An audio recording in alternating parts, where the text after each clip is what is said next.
Bosch Compress 3000 AVS. Вариант сканиране на съществуваща инсталация с вътрешен модул AVS. Принцип на работа. Като базова ситуация имаме сграда с съществуващ отоплителен котел.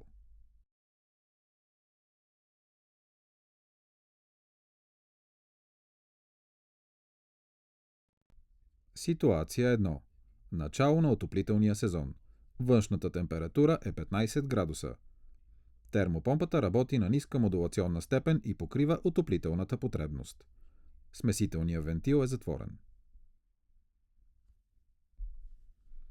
Ситуация 2.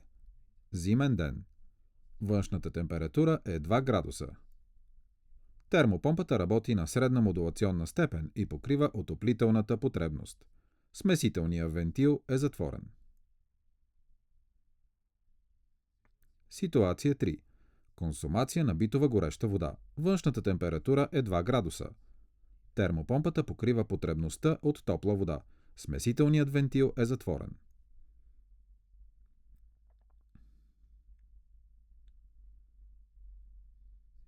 Ситуация 4. Студен зимен ден. Външната температура е минус 5 градуса. Термопомпата работи на най-висока модулационна степен.